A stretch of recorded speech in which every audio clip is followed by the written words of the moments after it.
haciye igihe havugwa inzara, izo inzara n'ukuri ku banyororo nabo nyene birirwa baritakambira badutuma ati twebwe dufise ijwi rya kure, ati turondere amaradiyo tubabwire n'ukuri yuko bagomba kwitwa n'inzara, bagiye kwitwa n'umunyororo mubi, hanyuma bitwe n'inzara, ati nibara. Rero ikintu biva ku bintu byinshi.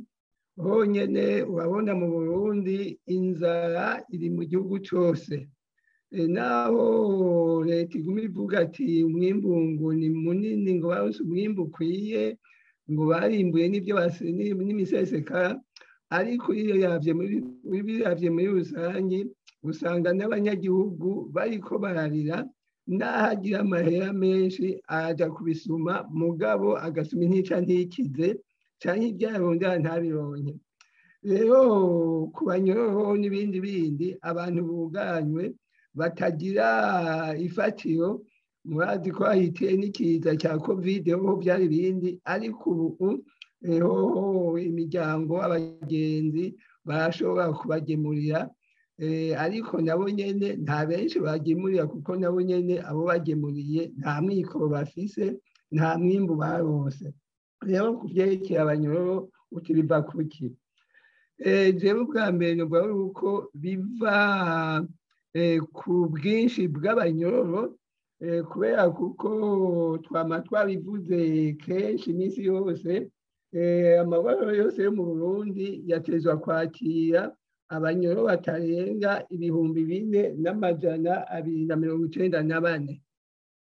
Ariko rero uravye uko ukwezi kugenda, jewe tuvuge dufatire kuva aho Perezida Ndayishimiye afatiye ubutegetsi, novuga nti nta gitigiri cy'abanyororo kigeze kigabanuka biboneka, naho mwavuze muti umukuru w'igihugu yama yagize ikigongwe, aragira ikigongwe bakarekura abanyororo 600, 800, mugabo mu mezi abiri hakaba hinjiye 1000 kirenga.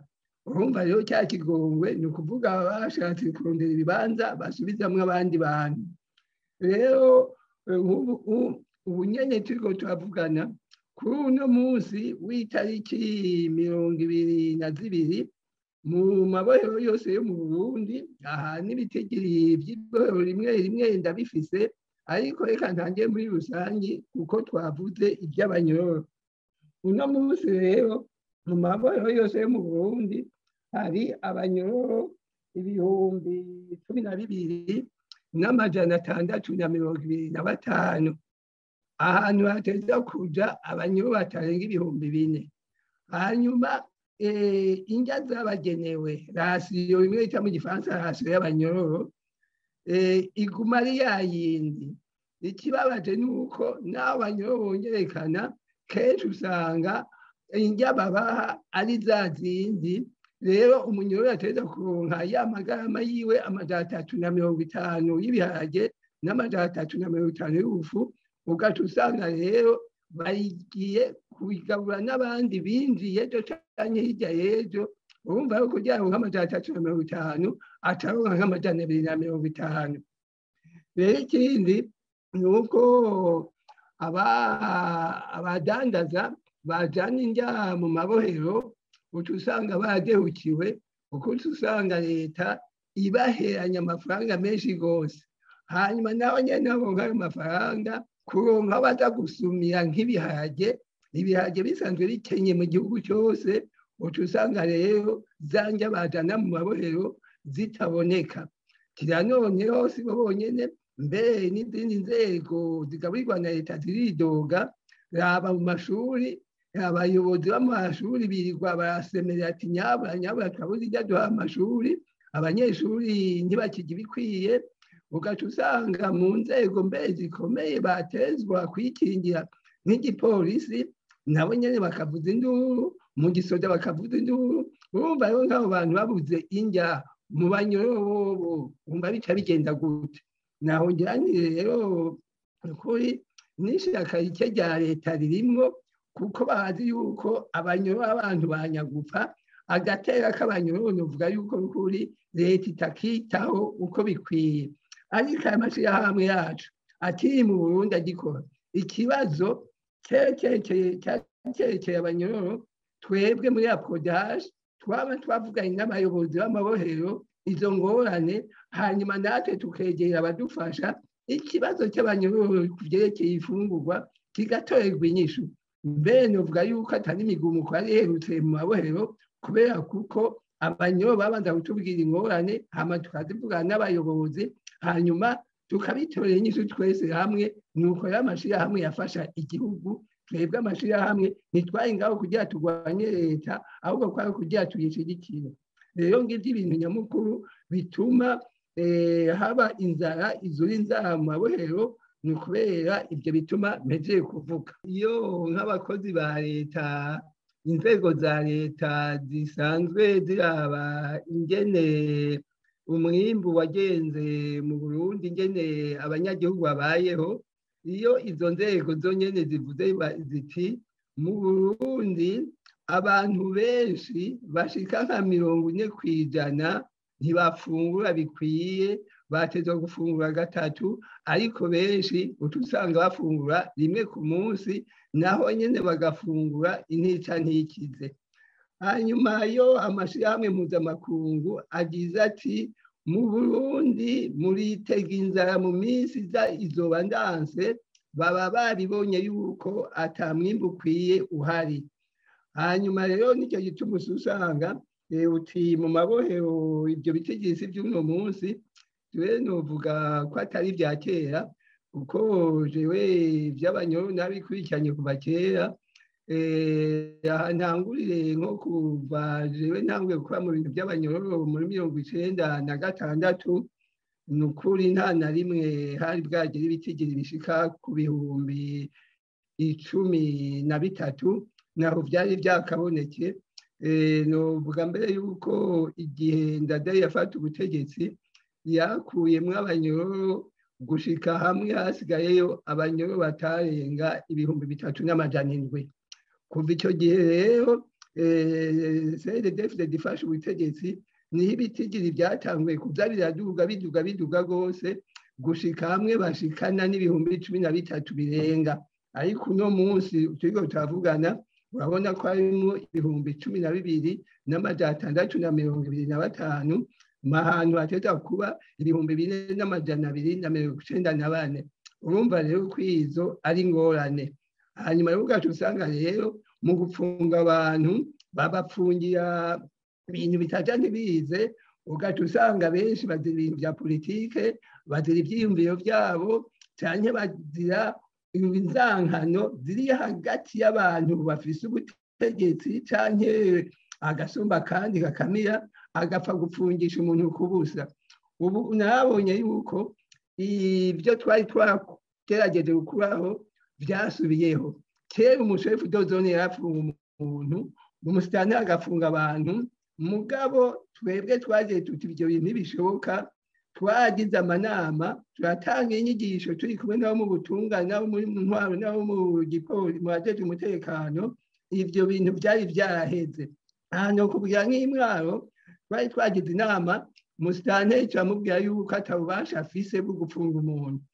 Umusitani wenyene ari inamu yarifata ku munwa, ngwemwe reka none ha umusitani ntacyo tukimaze, ngo jewe bambujije gufunga umuntu, ngo gufunga abantu, ngo busitani noca ndabuheba. Procureur ni yaciye amubwiye ati umveho ndakubwiye umusitani, ejo ugasanga bafunze umuntu, jewe nyene ndoza kwitorera nawe nce ndagufunga. Ibyo rero bintu twaravyumvika, ariko byari vyaraheze. Ariko uno munsi imbonera kuya gufunga, uwo ari wese akagufunga, umengo ntawe ugitegeka ubundi. Igipolisi cyo kijya kijejwe iby'imanza, police judiciaire, ntikikibaho. Muri documentation niho batanga amategeko, umushikiriza amanza ntawe ubasha gifisa atwarwa niwo muri documentation. Ivyo byose bigaca biburudubi, hanyuma wapfunzwe na documentation n'umushikiriza amanza ntashobora kumurekura. Urumva rero nicyo gituma amabohero aguma yuzuye. Ariko rero kibabaje cyane ni uko biba bavuga ati umukuru w'igihugu aragira ikigongwe kandi icyo kigongwe akakijya ku bantu bafunzwe n'inzego wenyine atwara kuko documentation ikukira umukuru w'igihugu. Amabi yose akorwa na documentation ku banyororo akorwa rero umukuru w'igihugu abizi kuko ubwo rwego nta wundi muntu n'umwe arutwara atari umukuru w'igihugu. Nacyo gituma usanga bigira inzu z'amabuye ngo jewe nta wumwako atari hejuru ku mukuru w'igihugu. Naho rero ingorane ziva n'ibyo bintu by'injyana yongeye batababyitaho, abanyororo rero ugasanga baguye mu mbohero. Leta nama nayibwiye mbere n'igihe umukuru w'igihugu yazamuriye nawe ijambo ndayimubwiye ku bintu byerekeye abanyororo. Ni ukuri nka perezida ndayishimiye namubwiye neza yuko burya ni umukuru w'igihugu canke umwami aje akaza gutwarira ku mbohe z'inzirakarengane atazirekuye yuko intwaro yiwe itazoramba atayishika. Rero nka perezida ndayishimiye uravye abanyororo bose bafunzwe kuva kera kuri Nkurunziza, benshi bazira ivyiyumviro vyabo, bazira ivyiyumviro vya politike, bazira ko bakora amashirahamwe. Abo bose je nagize nti umukuru w'igihugu yakwiye kugira ikigongwe abo bantu, kuko naho bagiriza abantu ati mwebwe mwagize mwashatse kugira kudeta irabananira, kudeta uwo yayigiriye ahavuye ni ukuvuga uwo mukuru w'igihugu ahagiye nta kudeta baramugiriye, yateza guca agira ikigongwe kuri abo bantu bose ba politike. Hanyuma bakagabanya amabohero bakurikije amategeko. Sivuze ngo bari kuri abanyororo ikivunga, kuko n'ukuri hariho abanyororo bakoze ibyaha by'agahomerabunwa bidakwiye kugira ikigongwe. Hariho ibyaha birira bitagira ikigongwe. Ibyo sinoshigira ngo ntibari kuri ikivunga abanyororo bose. Nk'umuntu yishe umuntu koko bikaboneka yuko yishe umuntu, uwo muntu icyo cyaha kigirirwa ikigongwe nawe akwiye gupfungwa hakurikije amategeko. Mugabo aguma ari umuntu, ntibamwicisha inzara, bamuhe ibyarya, bamuhe aharara heza, mugabo ikintu kikazirizwa ntibateza kumurika uburenganzira. Nta kindi kintu umunyororo ukora atari kumwaka uburenganzira bwo kwidegembya kugira bakingire abo yakoreye ikibi. Rero nkagira nti baravye bakagabanya abanyororo hakaguma mu nyororo kuko abantu bakwiye gupfungwa. Kandi na murundi ndayishimiye perezida ahora bivuga ati hariho abanyororo bari mu nyororo batatezwa kubayo, mugabo tukarinda yuko bijya mu ngiro tukabura.